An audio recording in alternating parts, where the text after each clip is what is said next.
काला नाला ही में जल सो फिर पानी हो,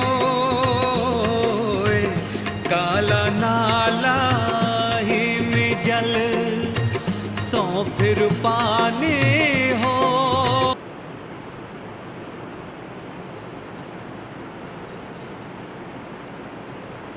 मनोविकार क्यों उठते हैं?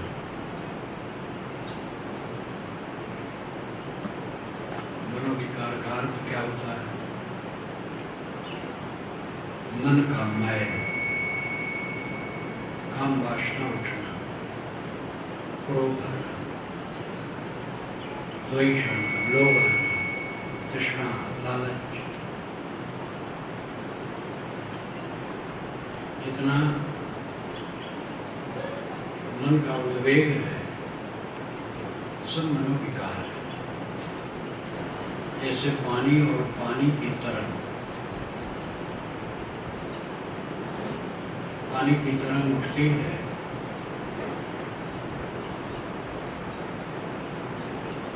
और गिरती है, इसी प्रकार मन का उद्वेग उठता है और गिरता है। मनोविकार क्यों उठता है? देहाभिमान के कारण। देह में हमारी आसक्ति बुद्धि होती है, नाम रूप में मोह होता है, मनोविकार उठता है। और इसके गुण, कर्म, स्वभाव, योग्यताएं, कला, समझदारी, धन दौलत, जगह जमीन, बहुत कुछ जुड़ा है। नाम और रूप में सब जुड़े रहते हैं और इन्हीं को लेकर के मनोविकार उठता है। साक्षी भाव सबसे दूर रहने का साधन है, सारे विकारों से दूर रहने का साधन है साक्षी भाव। साक्षी का अर्थ है उदास, कहीं भी झुकाव नहीं, साक्षी को ही गवाह करते। तो आदमियों में विवाद होता है तो उसमें जो साक्षी होता है उसकी बात जज मानता है, जिसको दोनों से कुछ लेना देना नहीं है, जैसा था वैसा कर दिया। यद्यप आजकल जो गवाही चलती है, आजकल क्या पहले से बड़ी निष्पक्षता सब गवाही में नहीं होती थी, वो भी एक तरह पक्ष कर लेते थे। लेकिन साक्षी का जो स्वरूप है वो निष्पक्षता का है। तो आदमियों में विवाद हुआ किसी बात को लेकर, तो उसको जो ठीक से जानता है जज के सामने कहा है जैसे है वैसे। ये सही साक्षी का भाव है, साक्षी गवाह। उदासीन होना साक्षी का स्वभाव। साक्षी भाव से जीने से मनोविकार घटने लगते हैं। एकाएक सारे मनोविकार किसी के भी खत्म नहीं हो जाते। जिनकी साधना निरंतर है और जिनको एक खौफ है, देह बंधन में दुख है। जीवन की सबसे बड़ी ऊंचाई है निर्मल मन का हरदम होना। कोई कपट छल नहीं, निर्मल मन। लेकिन अहंता के कारण वो नहीं हो पाता। हमारी बात नहीं मानी गई, इसको लेकर के मन खराब हो गया। हमारी बात न मानी गई, कोई बात नहीं। हमारा लाभ क्या है, हमारी हानि क्या है? दुनिया की हानि और लाभ दोनों झूठे हो जाते हैं,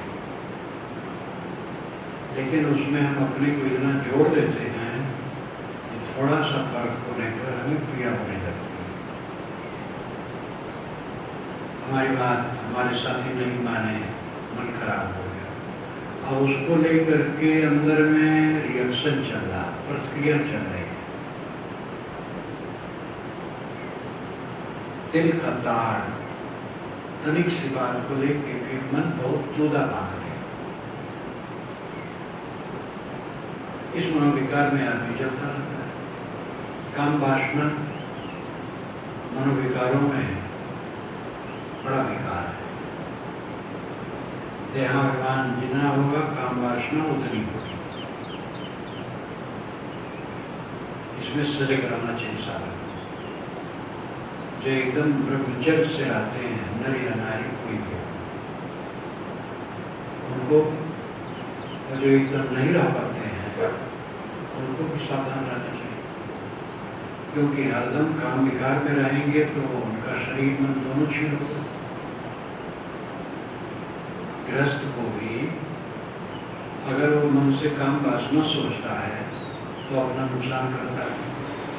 बराबर वो सोचता रहेगा, मन मलिन होगा, इंद्रियों में उत्तेजना होगी, शक्ति क्षीण होगी, नुकसान होगा।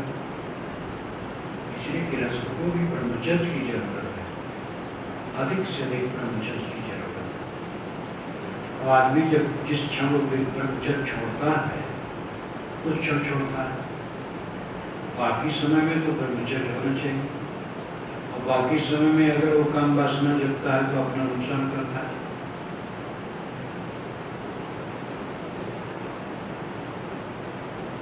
सच में ऐसी बात आती है कि इसको सुनने का अधिकारी वही है जो ब्रह्मचर्य धारण किया।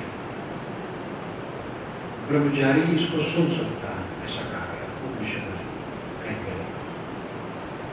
तो सुन तो कोई सकते हैं। उसका अर्थ यह है कि जो आत्मज्ञान का उद्देश्य है वही आचरण कर सकता है जो ब्रह्मचर्य पालन करता है। ये पूरी ऊंचाई के लिए कहा जाता है। लेकिन गुंजाइश ये है कि हर आदमी तो एकदम पूरा ब्रह्मचारी तुरंत नहीं हो जाता। कितने लोग जीवन भर नहीं होते हैं, कितने लोग धीरे धीरे अपने को सोच करते हैं।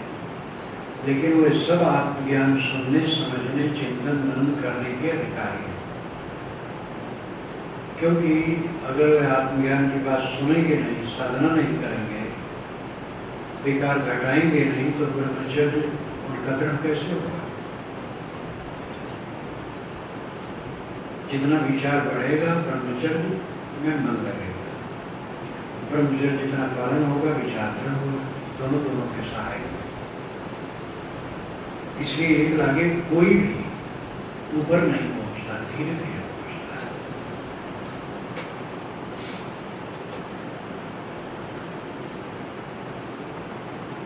मनोविकार हमारे मन की कमजोरी है। काम वासना निश्चित है एक बड़ी धारा है, लेकिन जिनको काम वासना की समस्या नहीं है, तनिक तनिक बात को लेकर के रात दिन उद्वेगित रहते हैं। हमारी बात नहीं मानी गई, हमें ये चीज नहीं मिलेगी, हमारा उचित सम्मान नहीं होगा, हमारी बातों पर लोग ध्यान नहीं देते हैं, साथी लोग मनमानी हो गए हैं। तमाम ऐसी बातों को लेकर के आदमी हरदम सोचता रहता है। केवल अहंकार है। देह का मैं मिटाए बिना कोई मनोविकारों को जीत नहीं पाएगा। देह का मैं मिटाना होगा, देह के नाम रूप का मैं मिटाना होगा। हम एक साधारण आदमी है, हमारी बात कोई नहीं माना, कोई नहीं, हम गुरु हैं, मानने नहीं भूल रहे। लोग सब हैं, साथ हैं, सेवा हो रही है, जितना जो मान पाए माने। अरे गुरु क्यों माना? मैं गुरु हूँ, शिष्य ने बात नहीं मानी। गुरु बने और तो उठाए, गुरु क्यों बनते?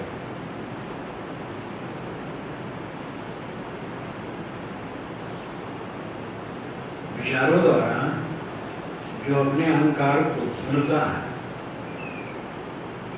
वो मनोविकारों को स्पर्श हो सकता है। सारा संसार मन के नरक में जल रहा है। अशिक्षित से शिक्षित, निर्धन से धनी, अज्ञानी से ज्ञानी तक। ज्ञानी है लेकिन वो दृष्टिकोण नहीं है, बात बात में उसके सदाचार है, कई चीजें अच्छी हैं उनमें, लेकिन कल्याण का पूरा ध्यान नहीं है। आजकल में देखते देखते शरीर छूट जाएगा। हर समय निर्मल मन का रहना हमारी उपलब्धि है, चाहे जो हानि हो जाए, हानि हो जाए, मन की निर्मलता की हानि न हो, ये हमारी सबसे बड़ी कुशलता होगी। मन गंदा हो गया तो हमें मिला क्या? ये बाहर का कूड़ा कबाड़ मिलता है, छूटता है, मिलता है, छूटता है, उपयोग हो जाता है। पैसा आया, खर्च हुआ, गया, काम हो गया, क्या मिलता है? सब हो गया, क्या मिला? उससे कम मिलता तो भी काम हो जाता, ज्यादा मिले वो भी खर्च होगा। विवेक जिसका जागता रहता है वो संसार सागर से तैर सकता है। संसार सागर मन से तैर सकता है।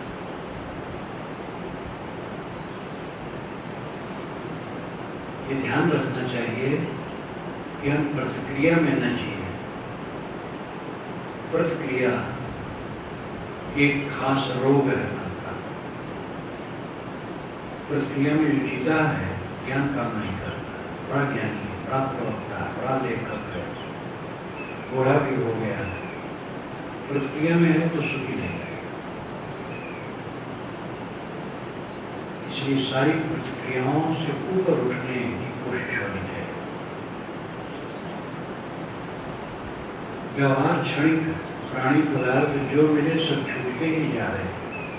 बस वासना में उलझ कर हम दुख ही हो पा रहे, नहीं हाथ आता अंत कुछ अध्यास ही एक कांसता।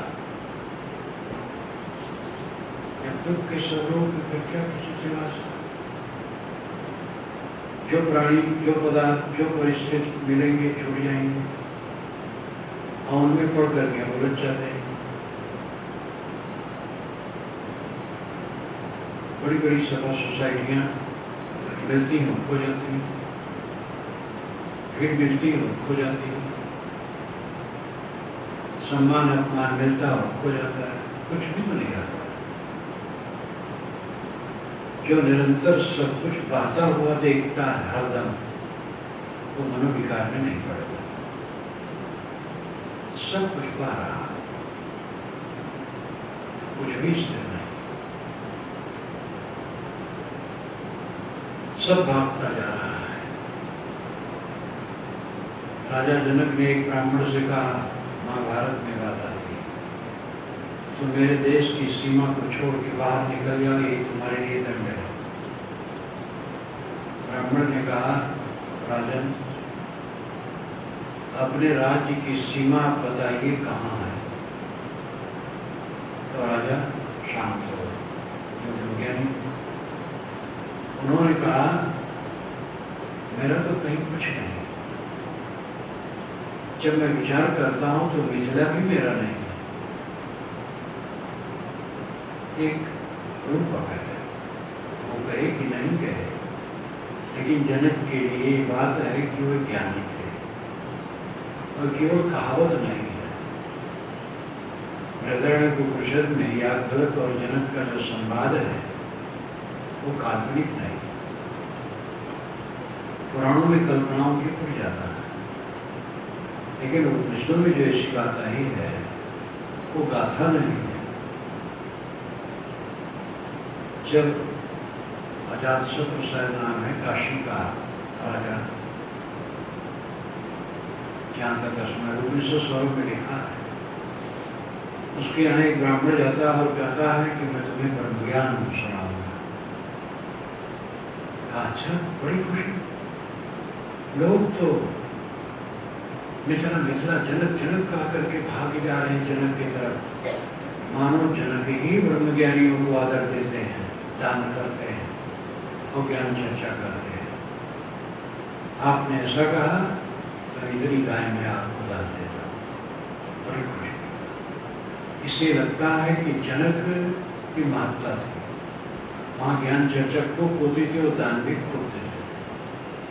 लेकिन काशी नरेश वो भी ब्रह्मज्ञानी था। तब वो जब ब्राह्मण ने कहा कि मैं तुम्हें ज्ञान सुनाने आया तो खुश हुआ। लोग तो जनक जनक करते करते भाग के जा रहे। आपने ऐसा कहा तो मैं आपको इतनी गाय देता। फिर वो राजा ही ने प्रश्न किया और ब्राह्मण थकता चला गया, अंत में थक गया और कहा इससे आगे मैं नहीं जानता। तब राजा ने स्वयं कहा अच्छा, एक व्यक्ति सोया वहां जाता है, पुकारता नहीं जगता, और जोर से पुकारता नहीं जगता, हाथ पकड़ता है तो जगता है। इस प्रयोग से राजा कहता है कौन सोया, ये दृष्टा आत्मा, जगत से उसका संबंध नहीं था, आप जागने पर उसका संबंध हो गया। फिर आगे उसी के आधार पर ज्ञान की चर्चा करते हैं। तो ब्राह्मण को हाथ देता है और राजा उसको ज्ञान देता है। तो जनक और याज्ञवल्क्य का संवाद प्रकरण उपनिषद में बहुत विस्तार से।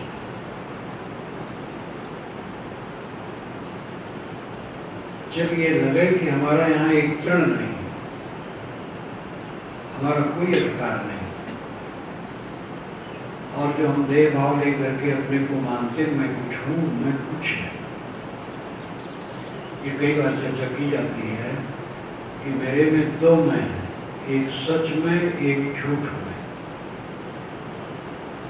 आत्म अस्तित्व सच मैं शुद्ध चेतन हूँ, ज्ञान स्वरूप चेतनात्मा मैं हूँ।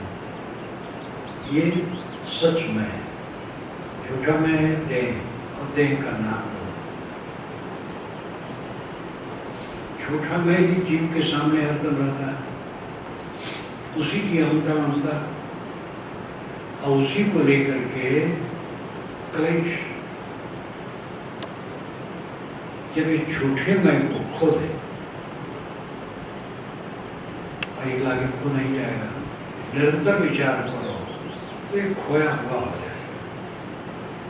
देह में नहीं हूं, देह में ही नहीं है।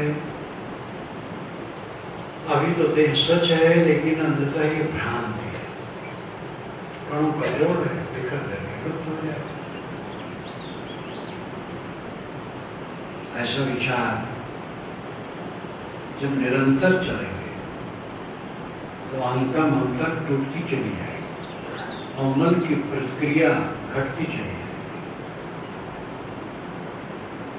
निरंतर ये साधना करते करते तो कभी व्याकुल नहीं, कभी उद्वेगित नहीं होगा, कभी पीड़ित नहीं होगा। अपने विरोधी के लिए उसके मन में क्रोध नहीं होगा, कटुभाव नहीं होगा। कौन मेरा विरोधी? कोई विरोधी नहीं, समझ है, अलग अलग समझ है। और जो महाराज विरोध करता है वो स्वयं भी जब समझता है ऐसा नहीं करना चाहिए तो विरोध नहीं करता। हमें व्याकुल नहीं होना चाहिए, हमें विपरीत नहीं सोचना चाहिए, हमें अपने मन को खराब नहीं करना चाहिए। जिसने हमारी बुराई की उसके लिए भी मन में वैर नहीं होना चाहिए। हम अगर समझ जाए तो उसको समझना होगा, समझे और प्रतिक्रिया पड़ जाएंगे हमारा नुकसान। अपने को मार देना ही तो सच्चा भजन है। शब्दों के अर्थ अलग अलग होते हैं। अपने को मार देना, अपना विनाश करना है। अपने को मार देना, अपने को उठा लेना है। अपने को मार देना, मैं क्या कर सकता हूँ, मन इंद्रिय जीत सकता हूँ मैं, बड़ा कठिन है सर। ऐसा कोई सोचा तो अपने को इष्टम से मारा तो बेकार हो गया, वो कुछ नहीं कर। लेकिन अपने नाम रूप के अहंकार को मारा, मेरा कुछ नहीं, इस संसार में मेरा कुछ नहीं है, मैं शुद्ध बुद्ध निर्भर हूं। नाम रूप के अहंकार को मारा तो अपना ऊपर उठ गया। आशावान होना, आशा त्यागी होना, दोनों का अपना महत्व है। जो काम करो आशावान रहो, मैं कर सकता हूँ। दूसरे लोग पढ़ते हैं, पढ़ ले जाते हैं, हम क्यों नहीं पढ़ ले जाएंगे। दूसरे लोग खेती करते हैं, दुकान करते हैं, सफल होते हैं, मैं क्यों नहीं सफल हूँ। साधना करने वाले कितने लोग हैं जो ऊपर पहुंच गए, मैं क्यों नहीं साधना कर सकता हूँ, मैं पूरा कर सकता हूँ। इस प्रकार आशावान रह करके काम करने वाला आगे बढ़ता है। आशा रहित होना चाहिए, मुझे ये भोग मिले, ऐसी चीज मिले, वैसी चीज मिले, ये आशा, ये दुखदायी है। क्योंकि आशा त्रिशूल कोई ठिकाना नहीं है, और सोची हुई चीज केवल नहीं मिलती है। सोचो कुछ होता है कुछ। भोगों की उपलब्धि के लिए आशावान होना अपने को दुख देना, लेकिन परिश्रम, सेवा और उन्नत के लिए आशावान होना ये कल्याणकारी है। निराश हो और निराश न हो। निराशाग्रस्त आदमी व्यर्थ हो जाता है, मैं क्या कर सकता हूँ, आगा पीछा अंधकार में है, मेरा उतना बल नहीं। एकदम असहाय मान करके उदास हो गया, वो कुछ नहीं कर पाएगा। ये निराशा करता है। आशा मान लो, मैं करूंगा सफल होऊंगा, खेती करूंगा सफल होऊंगा, दुकान करूंगा सफल होऊंगा, कोई काम करूंगा सफल होऊंगा। कैसे नहीं सफल होऊंगा? मेहनत करना चाहिए। मेहनत करने में रुकना नहीं चाहिए। सफलता की चिंता करनी ही नहीं चाहिए। सफलता मिलेगी कि नहीं इसकी चिंता ही नहीं, काम करना। यही ऋषियों, मुनियों, संतों, वीरों सब का आदेश है। कर्म करे और रहे अकर्मी। एक छोटे से वाक्य में सदगुरु के ये भाव करा है, कर्म करे और अकर्मी रहे, कर्मशील रहे और कर्मशील रहे, हाथ पैर चलावे, काम करे अपने क्षेत्र में, लेकिन कोई कामना न रखे, कुछ पाने की इच्छा न रखे। वो बादशाह और सारी संपत्ति उसकी है। पलटू साहब दुकान पर करते हैं, माया को जो जुतियां देता है, पीठ देता है, माया उसके पीछे पीछे चलती है, वो दासी है। फिर मुक्ति हो जाएगा। एक मुक्ति तो उसकी सेवकाई रहती है रात में। बड़ा फक्कर उनका कहना है, मुक्ति साधु मुक्ति नहीं चाहता है, सबसे निष्काम हो जाता है, और मुक्ति उसके पीछे पीछे घूमती है। बात वही करते हैं,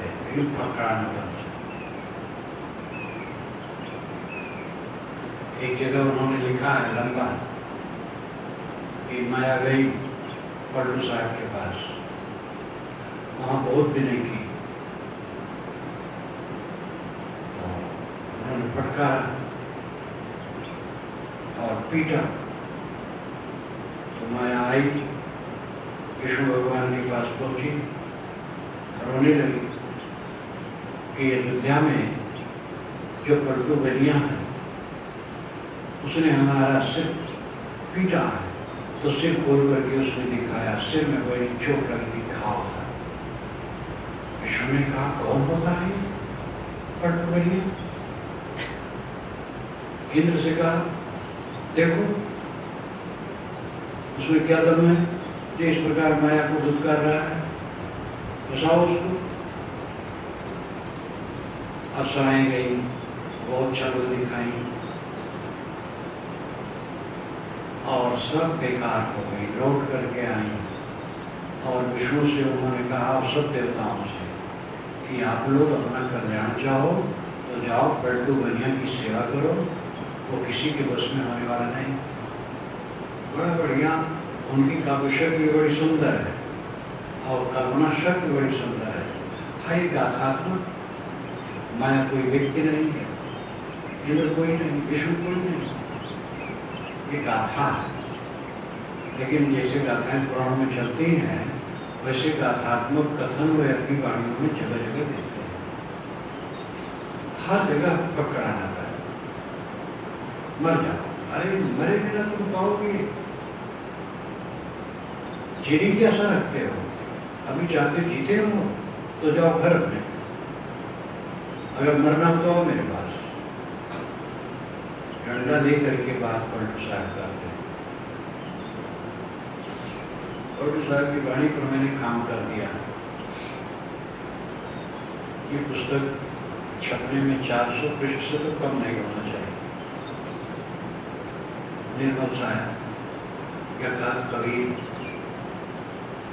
इतना अंदाज है कि वह बहुत काम की चीज है। उनकी वाणी में वैराग्य एकदम भरा है, सबों को फटकारा है, जो सबों भेष धर करके आडंबर करते हैं, दिखावा करते हैं, कष्ट करते हैं।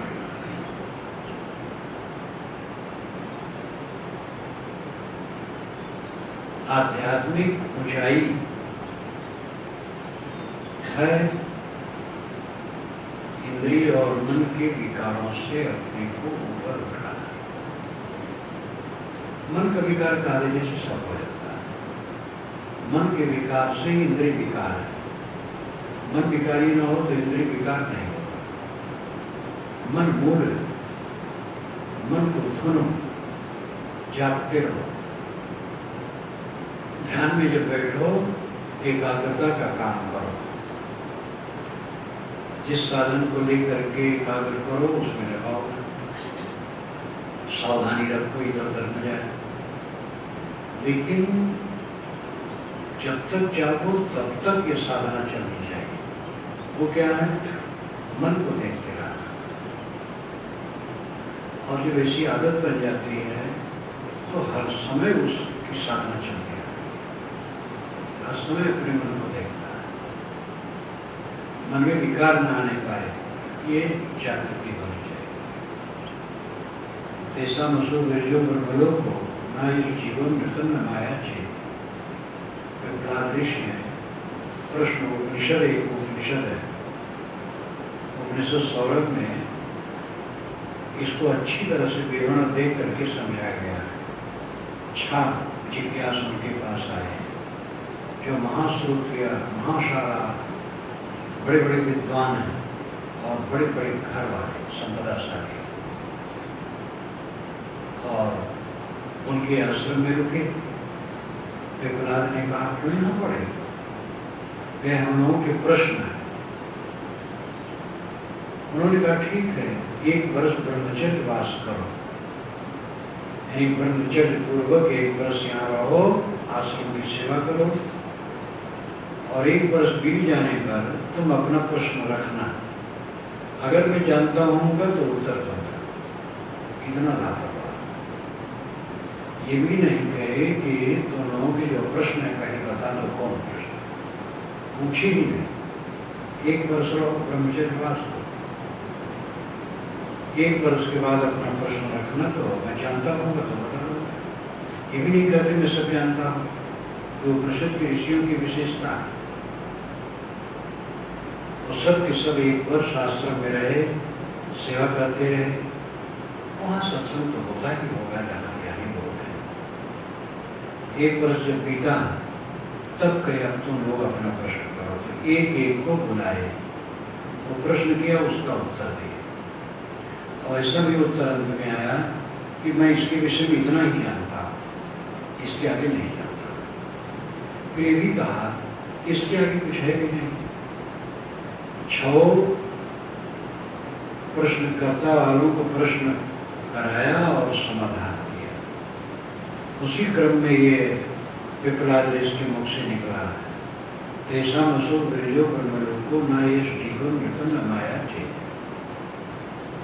तेषाम असो, तेषाम नाम उसके लिए असो है। बिरजो, बिरज रज रहित, विकार रहित, ब्रह्मलोका, ब्रह्मलोक,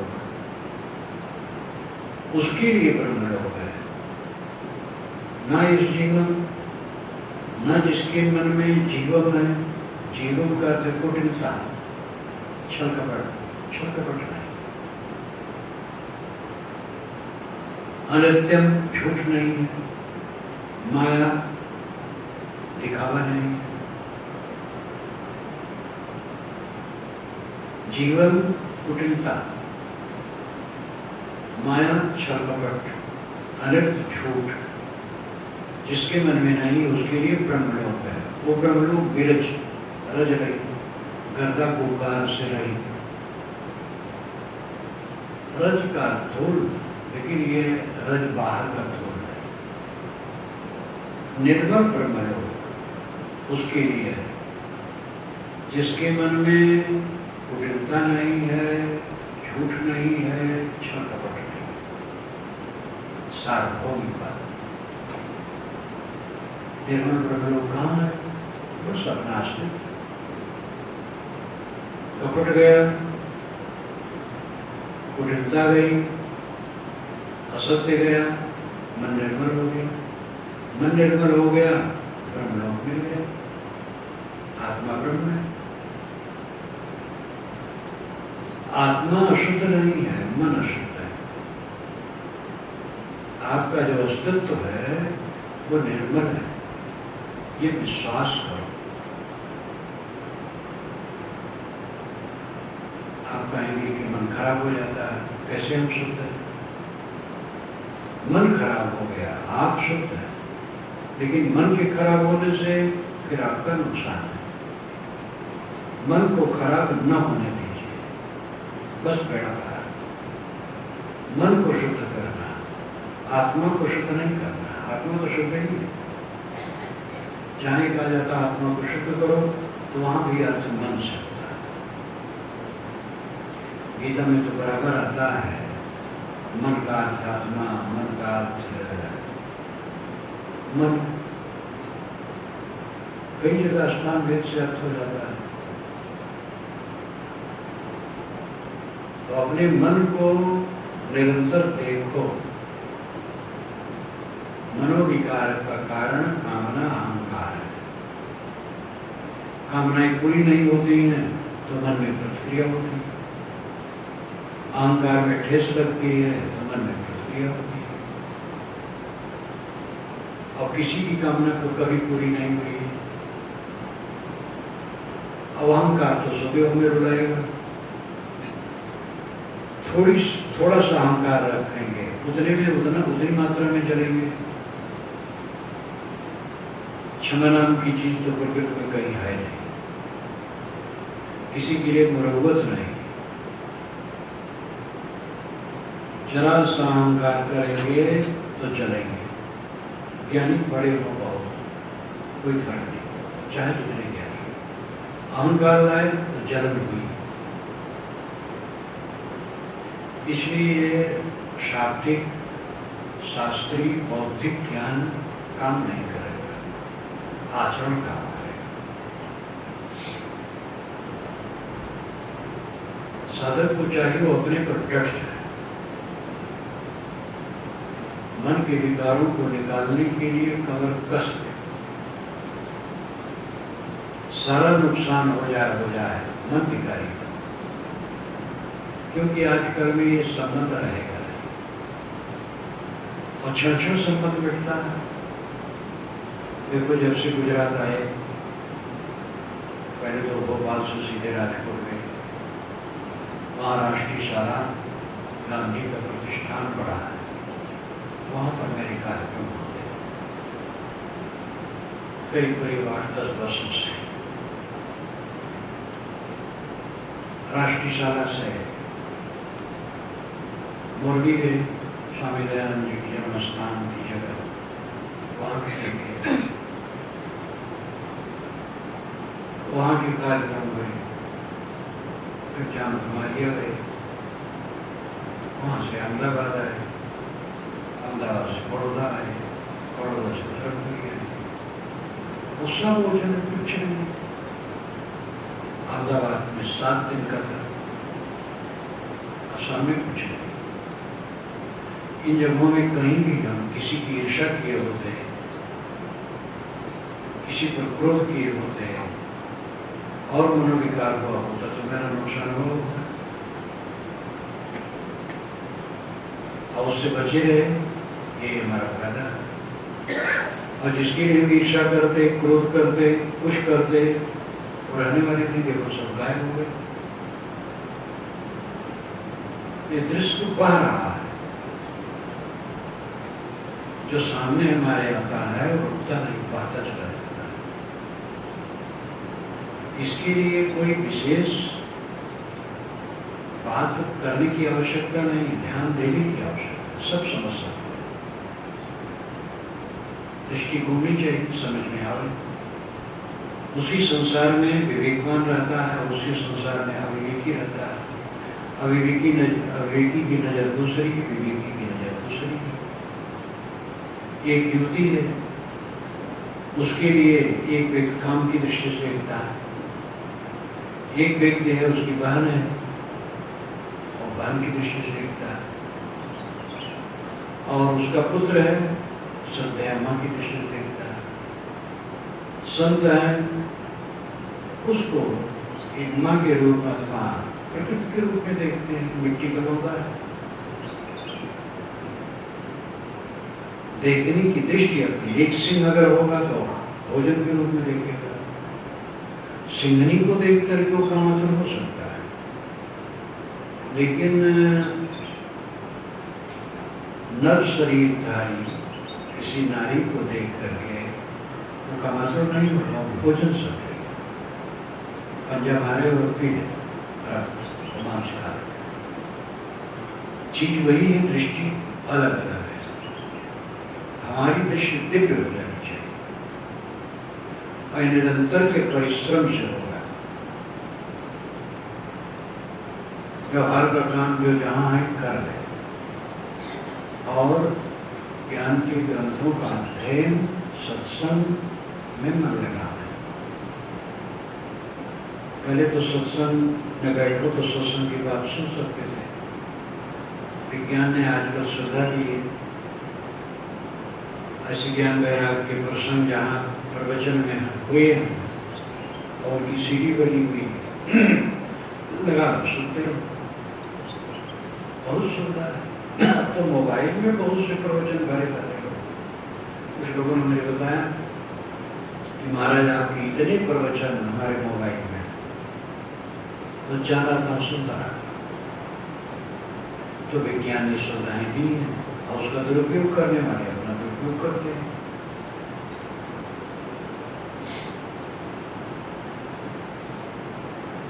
ज्ञान की बात पढ़ो और सुनो और सोचो, और पूरी पुस्तक के संसार है। इसको समझने के लिए ही प्रवचन और पुस्तकें, पुस्तकों से और प्रवचन से जान करके इस संसार ही को तो समझना है कि क्या है। संसार का रहा है, स्थिर नहीं, किस चीज को लेकर के हाथ उठाना है। बड़े बड़े जो कांड होते हैं पीछे रोना रहता है। युधिष्ठिर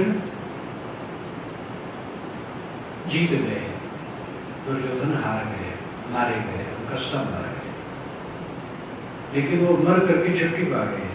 युधिष्ठिर जब तक जीवित रहे रोते रहे। क्या करना है? उन्होंने स्वयं कहा है कि क्रोध तो मेरा मिट गया मार देने से, लेकिन संताप बढ़ गया और जीवन भर जब तक रहे चलते रहे, कष्ट पाते रहे। जो अन्यथा करेगा परिणाम बुरा होगा। कुछ भी करने, बोलने, सोचने के पहले देखना चाहिए कि इसका परिणाम क्या है।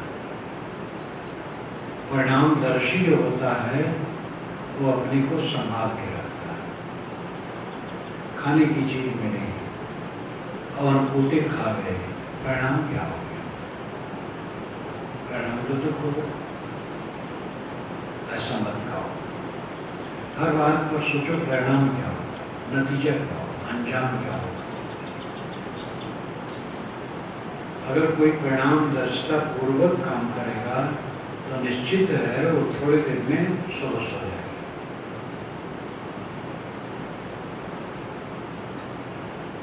ये बात सूक्ष्म है लेकिन सरल है। धार्मिक उपदेश करने और सुनने की जो आदतें हैं, भगवान की महिमा, देवता की महिमा, अवतार की महिमा, पैगंबर की महिमा, गुरु की महिमा, तीर्थ व्रत की महिमा, महिमा महिमा। एक बार मैं अयोध्या की तरफ जब रहता था तो प्राय उधर आना जाना होता था। मैं रामछावनी में गया, प्रवचन का समय था, 1 घंटा बोलते थे। बहुत से साधु बैठे थे, कुछ भगत थे। अयोध्या तो साधुओं की नगरी है। जो कोई आता पूछा रहता बैठ जाता।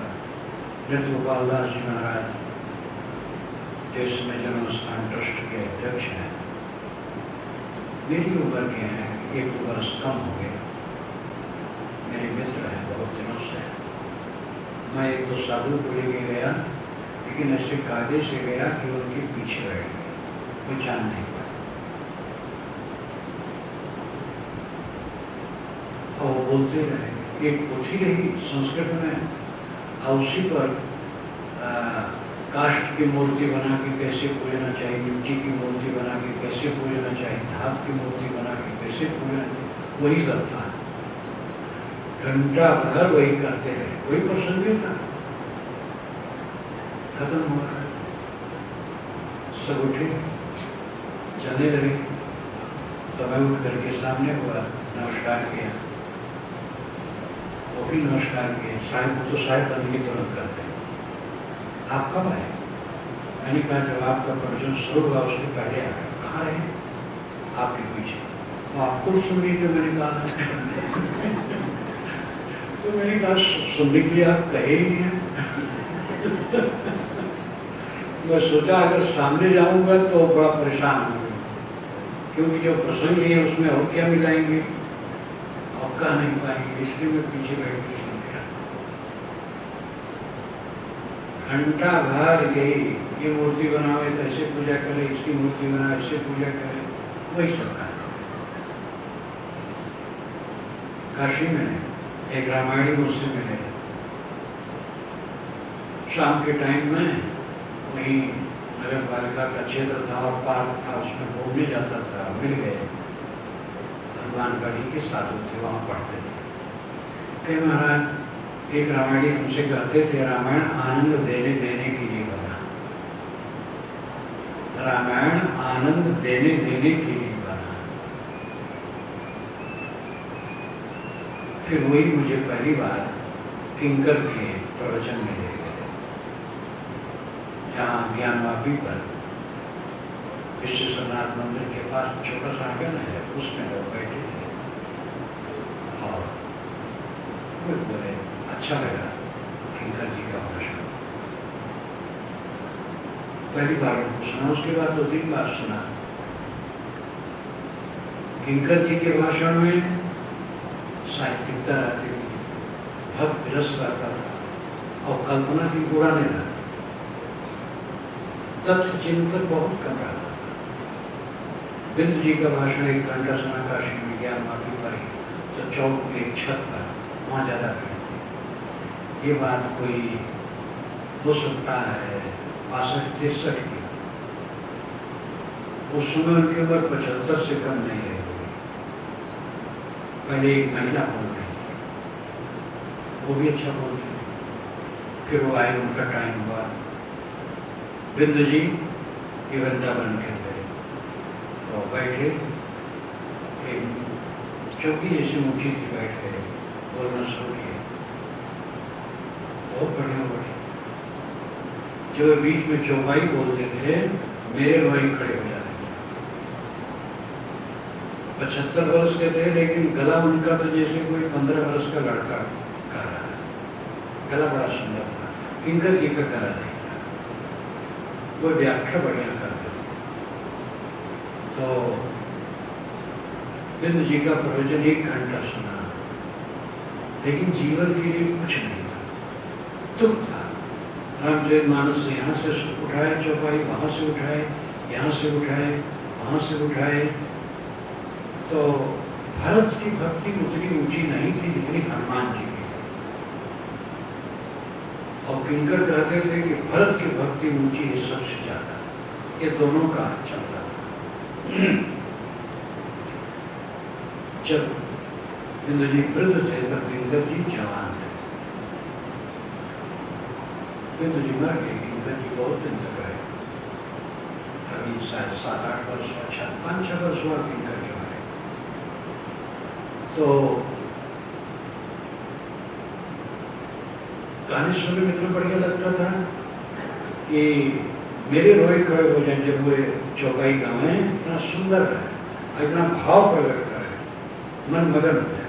लेकिन उपदेश की चीज कुछ है। जैसे वो खत्म किए, जैसे बहुत से लोग गुटका रामायण लिए बैठे थे, सब बेगात करने लगे। ये कैसे हो सकता, वो कैसे हो सकता है, इन्होंने ये कहा गलत कर दिया, ये कैसे हो सकता है। कई 2500 और बुजुर्ग लोग थे, ये बैठे थे, सब कर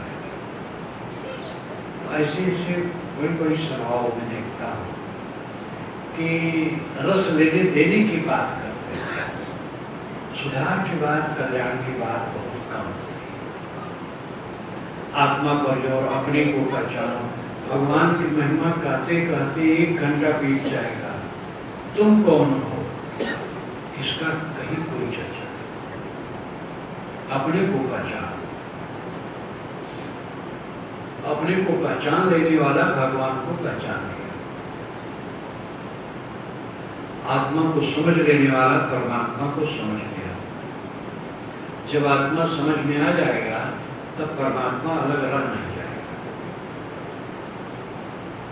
ये प्रकृति का विधान है कि अलग की चीज अलग रहती है। अलग की चाहे कितनी सुंदर वस्तु हो, कब तक हमारे साथ है। परमात्मा आनंद घन है, जो मिलेगा तो मैं आनंदित हो जाऊंगा, और बिछड़ जाएगा तो आनंद करो। डॉक्टर राम कुमार वर्मा ने लिखा है, जब आत्मा परमात्मा का उपासना द्वारा सानिध्य प्राप्त कर लेता है तो आनंद मगन हो जाता है। जैसे लोहा आग में जब पड़ता तो लाल लाल, गर्म और लाल, कालापन उसमें मिट जाता है और ठंडकता मिट जाती है, गर्म और लाल। ऐसे आत्मा जब परमात्मा का सानिध्य प्राप्त करता तो आनंदमय। तो मैंने लिखा है कबीर दर्शन में रहस्यवाद की कसौटी का, ये ठीक है, आग से लोहा मिला और लाल और गर्म हो गया, लेकिन जब अलग हुआ था ठंडा और काला हो गया। जो मिला है वो छूटेगा, ये पक्का है।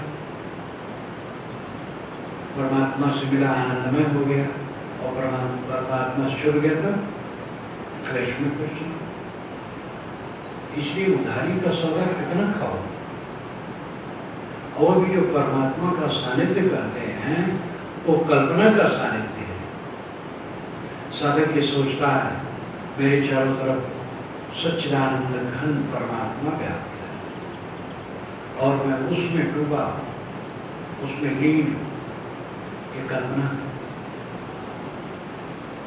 कह रहा हूं। कल्पना अच्छी है, विकार हटने के लिए अच्छा है, लेकिन बोध तो नहीं। बोध यह है कि आनंद धन में खुद हूं, जो कभी छूटने वाला नहीं। लेकिन आनंद की अनुभूति क्यों नहीं होती है? क्योंकि मन हमारा विकारी है। मन दृश्यों में, दुनिया में, अपने बोध में नहीं, जो मैं हूं उसमें नहीं है, बाहर। इसलिए इस बात को जो समझ पाए ध्यान से, जो नहीं समझ पाते हैं तो ऐसी बात सुनेंगे तो धीरे धीरे समझेंगे। इसलिए कहा जाता है एक आगे तो कोई विद्वान नहीं होता है जो ये समझे कि मैं देह नहीं हूं, शुद्ध चेतन आत्मा, और मेरा इस संसार में कोई लाभ नहीं। संसार में मोह माया करके केवल तकलीफ है। अपने जीवन को निर्मल करके रखना है। निर्मलता की कसौटी, विकार विहीन मन, निर्विकार। ये जो समझे और ऐसा काम करे, देखेगा धीरे धीरे कितना अंतर हो जाए। फर्क जो पड़ता है उसमें गाड़ी की साधना ठीक हो जाती है। अहमदाबाद में था, एक जिज्ञासा आया, 2 वर्ष पूर्व वहां गया था गोवा में, तो लड़का आया था। कहा महाराज ढीला हो जाता है, जो साधना किए रहो थोड़े समय लगता है सब गायब हो गया। तो मैंने कहा उसमें कसर है अपनी,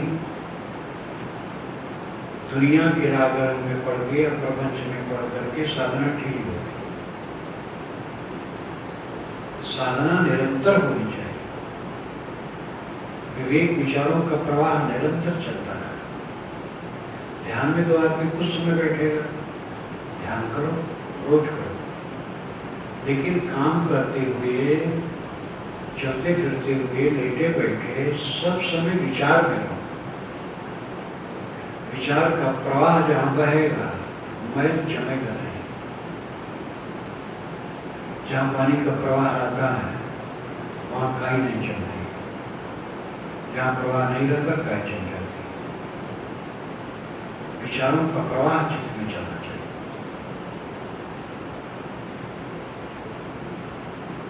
जिसके चित्त में विचारों का प्रवाह है, विवेक का प्रवाह है, मनोविकार टिक नहीं सकते। मनोविकार आए, घबराओ, उनको मिटाओ। कोई भी साधक ये देख सकता है कि उसके मनोविकार धीरे धीरे कैसे घटे। पहले कैसा था, फिर कैसे बदला, बदलते बदलते कैसा हुआ, ये बात समझ में आएगी। कोई भी साधक, मैं स्वयं यह अनुभव करता हूं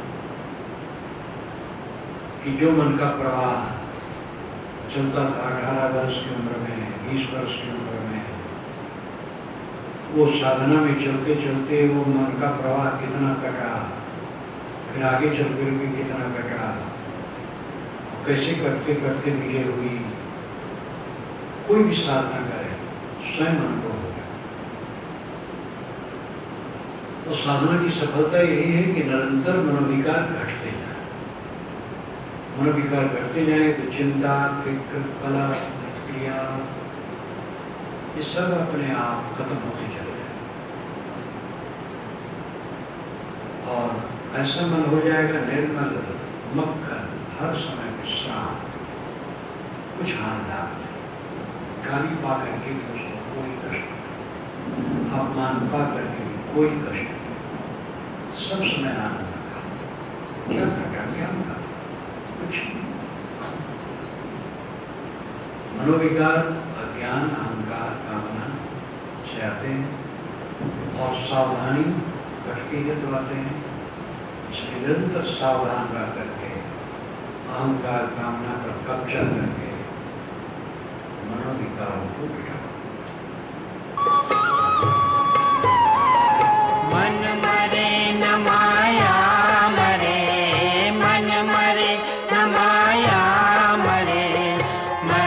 मर जात शरीर रे, आशा तृष्णा ना मरे, कह गए दास कबीर।